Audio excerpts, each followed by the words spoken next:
정복이 되기가 쉽지가 않은 게 이 병은 완치를 하기가 힘들어요. 여자 몸에서 에스트로겐이 나오는 한 완치가 안 되는 거예요. 즉 폐경이 되면 괜찮아요.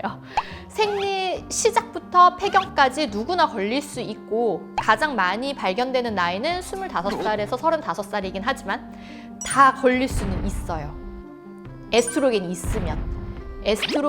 있으면 얘들 또 증식하고 재발하고 치료 방법과 상관없이 재발률이 꽤 높은 걸로 되어 있어서 수술을 해도 약을 계속 먹어야 돼요.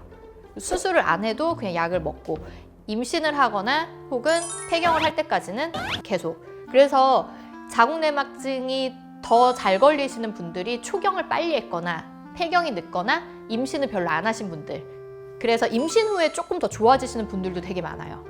같은 맥락으로 생리 주기가 짧거나 혹은 생리 기간이 길어요. 이런 분들은 아까 첫 번째 가설, 생리혈이 역류하는 가능성이 더 높겠죠. 그렇기 때문에 조금 더 위험 인자가 있다 생각을 하시면 되고요.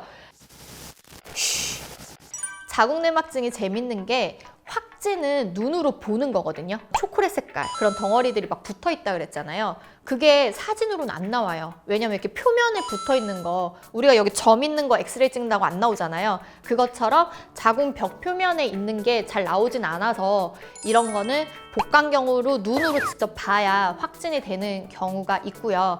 하지만 난소 혹 같은 경우는 초음파나 뭐 MRI, CT 찍었을 때 혹이 있는데 자궁내막증 같은데? 라고 진단을 하는 경우는 있기는 해요. 하지만 확진은 마찬가지로 이 혹을 수술을 해야 할 수가 있어요.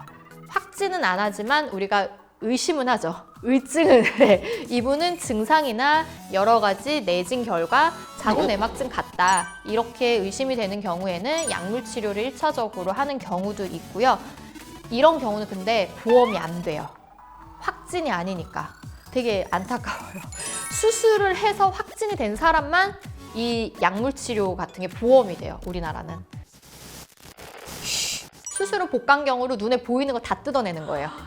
눈에 보이는 그 자궁내막증 조직들을 다 제거를 하고 막 다 붙어 있잖아요. 붙어 있는 애들을 다 떼주는. 전신 마취해서 자는데 뭘 아파요.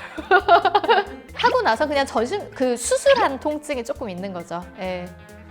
뭐 그냥 보이는 거는 그냥 다 떼는 거예요. 또 생길 수 있어요. 그래서 약을 먹어야 돼요. 재발을 누르기 위해서.